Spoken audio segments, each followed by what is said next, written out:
बिस्मिल्लाहिर्रहमानिर्रहीम। मैं मोहम्मद ज़ुबैर और आप देख रहे हैं मेरा यूट्यूब चैनल और फेसबुक पेज। उम्मीद है तमाम दोस्त खैरियत से होंगे।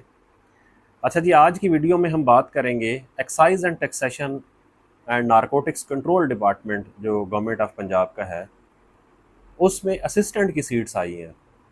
आज हम बात करेंगे कि ये लमसम पे पैकेज क्या होता है, क्या ये आगे जाके लोग परमानेंट होंगे या नहीं होंगे, प्रमोशन इनकी क्या होगी, और ये कॉन्ट्रैक्ट अगर है तो ये कितना अर्से तक चलेगा, और ये जो लमसम पे पैकेज होता है इसकी रिक्रूटमेंट की नौइयत क्या होती है।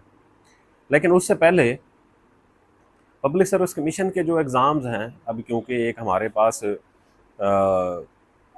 आफत है, जैसे फ्लड्स आए हुए हैं, वो क्योंकि अब फ्लड की सूरत हाल है, आधा मुल्क तकरीबन जो फ्लडेड एरियाज़ के अंदर आ गया है, तो अभी पब्लिक सर्विस कमीशन का जो इम्तहान है वो थोड़े से डिले होना शुरू हो जाएंगे, क्योंकि जब तक ये हमारे डिस्प्लेस्ड जो लोग हैं वो दोबारा वापस घर तक नहीं जाते तब तक शायद मुश्किल है कि कोई इम्तहान कंडक्ट हो।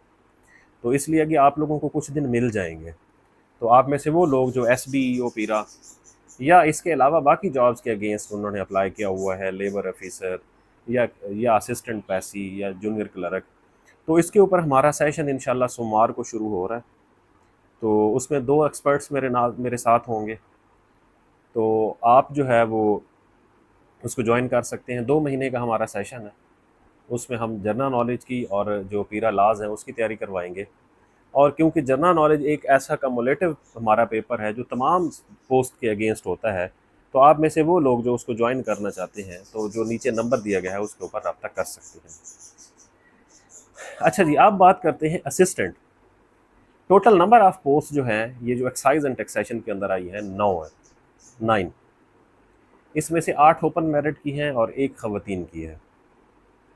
अब 16 ईयर एजुकेशन सेकंड डिवीजन, आपने किसी भी सब्जेक्ट के अंदर BA BS किया हुआ, सॉरी BS किया हुआ है या BA किया हुआ है और उसके बाद 2 साल MA MSc की हुई है, MCOM किया हुआ है, या कोई ऑनर्स किया हुआ है आपने किसी भी सब्जेक्ट के अंदर, चाहे वो साइंस है, चाहे वो बिजनेस है, चाहे वो एडमिनिस्ट्रेशन है, चाहे वो सोशल साइंसेज है, चाहे वो लिटरेचर है, किसी भी सब्जेक्ट के अंदर आपका जब 16 साल तालीम होगी तो आप इसके ऊपर अप्लाई कर सकते हैं।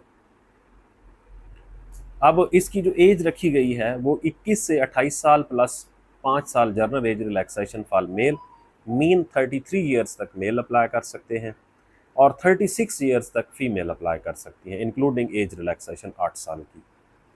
अब इसकी जो प्लेस ऑफ पोस्टिंग है वो पूरे पंजाब में कहीं भी हो सकती है। आपको पता है हर ज़िले के अंदर एक्साइज एंड टैक्सेशन के ऑफिस मौजूद हैं, तो आपकी कहीं भी पोस्टिंग हो सकती है। अब आ जाते हैं जी लमसम क्या होता है।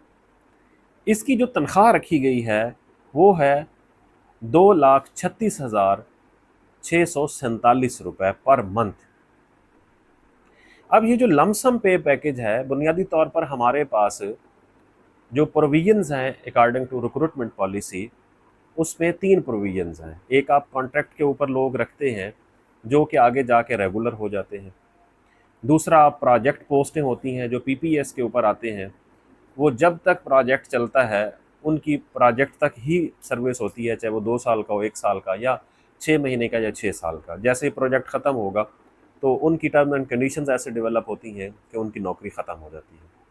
अब इसके अंदर एक तीसरी प्रोविज़न है, वो है लमसम की।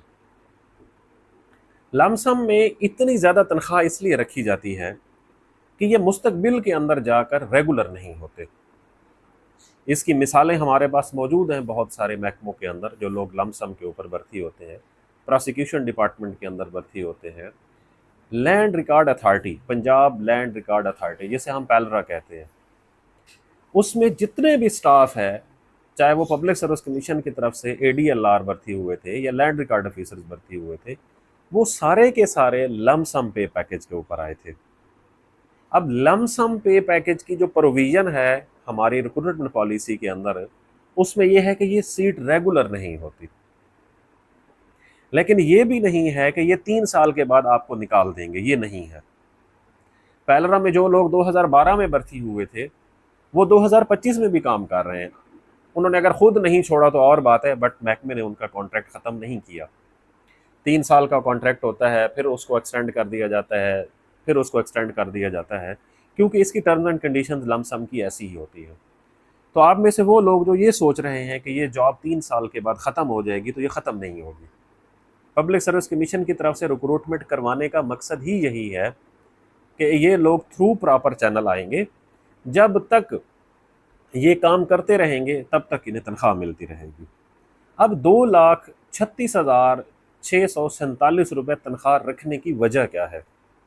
उसकी वजह यही है कि जी, जब आप फ़र्ज़ करो कि आपने 10 साल नौकरी करनी है, आपने 20 साल नौकरी करनी है, और उसके बाद जब आप जाएंगे कोई पेंशन वगैरह नहीं होगी, क्योंकि आप रेगुलर नहीं होंगे। वैसे भी पेंशन का निज़ाम 5 साल के बाद ख़त्म हो जाएगा। जो मतलब हमारे ऊपर फाइनेंशियल बर्डन पड़ रहा है, ये हमारी जो लाइबिलिटीज़ हैं फाइनेंशियल, ख़ास तौर पर जो हमारी पेंशन की वजह से आ रही है, तो आहिस्ता आहिस्ता इसको डिस्करेज किया जा रहा है, और वैसे भी 4-5 साल के बाद ये ट्रेंड्स ऑलमोस्ट ख़त्म हो जाएगा। तो मेरे हिसाब से ये बहुत अच्छी तनख्वाह है। ये 20 स्केल के जो बंदा होता है आम, ये उसकी भी तनख्वाह नहीं होती जो 16वें स्केल के बंदे को दी जा रही है। अब अच्छा, अगली बात यह है कि क्या ये तनख्वाह बढ़ती भी है या नहीं बढ़ती? जी बिल्कुल बढ़ती है, लेकिन इनकी तनख्वाह उस तरह से नहीं बढ़ती जिस तरह से बाकी मुलाजमीन की बढ़ती है, क्योंकि उनकी होती है बेसिक पे स्केल्स। अब गवर्नमेंट जब बढ़ाती है वो बेसिक पे स्केल के हिसाब से बढ़ाती है कि जी बेसिक पे के हिसाब से उनकी 20% बढ़ा दी, 30% बढ़ा दी, 15% बढ़ा दी, 10% बढ़ा दी। इनकी ऐसे नहीं होती। इनका एक सर्टन पोर्शन होता है, क्योंकि इन्हें पूरी तनख्वाह मिल रही होती है, तो पूरी तनख्वाह का एक सर्टन पोर्शन होता है, वो इनकी इंक्रीज़ होती है एज अ लमसम। फ़र्ज़ करो 10,000 बढ़ा दी, 15,000 बढ़ा दी, 20,000 बढ़ा दी, लमसम बढ़ाएंगे, क्योंकि पे स्केल नहीं है तो पे स्केल के हिसाब से इनकी तनख्वाह नहीं बढ़ती। अब जी इनकी प्रमोशन के हवाले से, जी प्रमोशन के रूल्स के मुताबिक ये है कि आप अगर रेगुलर होंगे तो रेगुलर सर्विस के बाद आपके पास प्रमोशन की गुंजाइश होती है। इसमें आप एज असिस्टेंट भर्ती होंगे, और एज असिस्टेंट ही जब तक आप नौकरी करते रहेंगे, आप एज असिस्टेंट नौकरी करते रहेंगे। अब जी इसका पेपर कैसे होना है? इसका पेपर होगा 1 paper, general knowledge based paper. और अच्छा, दूसरी बात, मैं हाईली हाईली रिकमेंड करूंगा तमाम लोगों को कि आप लोगों को इस जॉब के ऊपर नौकरी करनी, इस जॉब के ऊपर अप्लाई करना चाहिए। क्यों?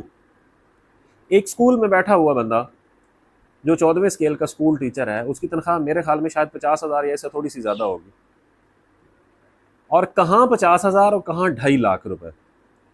और अगर उसने बाकी 25 साल सर्विस करनी है, तो 25 साल के बाद पता नहीं क्या मतलब सूरत हाल होगी हमारे पास पेंशन के जो रूल्स हैं उनके हवाले से। तो उससे बेहतर है कि आज आपको जो ज़्यादा पैसे मिल रहे हैं, आप एक शॉर्ट टर्म प्लानिंग करें कि मैंने 5 साल नौकरी करनी है।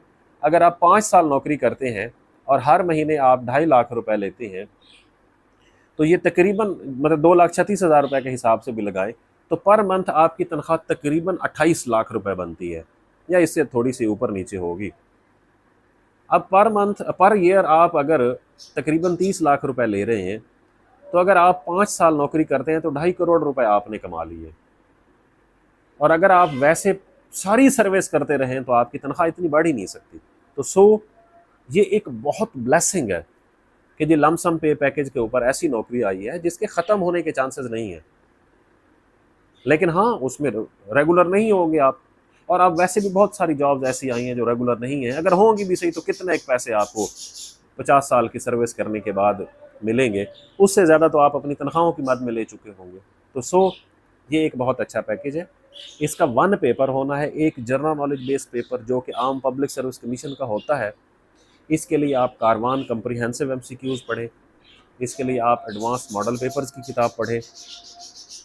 इसके साथ साथ सब्जेक्ट वाइज आप देखें कि आपका कौन सा सब्जेक्ट का पोर्शन जो है वो थोड़ा सा वीक है, उसको साथ थोड़ा सा सेपरेट करके इम्प्रूव करें। और इंशाल्लाह ये जो इतनी बहुत अच्छी अपॉर्चुनिटी है, इसके अलावा जो पैसी के अंदर असिस्टेंट की सीट्स आई हैं, 1 लाख प्लस उनकी भी तनख्वाह है। और इसके अलावा जूनियर क्लर्क की इंशाल्लाह अगली वीडियो में मैं जूनियर क्लर्क के ऊपर बात करूँगा। तो ये सारी जॉब्स ऐसी हैं जो आप में से हर बंदे को अवेल करनी चाहिए और स्ट्रांगली रिकमेंडेड है।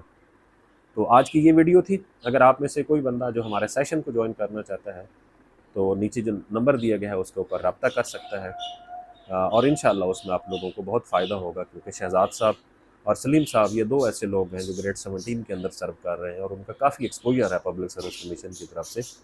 वो दोनों मुझे असिस्ट कर रहे होंगे, तो उससे आप लोगों को फ़ायदा होने वाला है। बहुत शुक्रिया।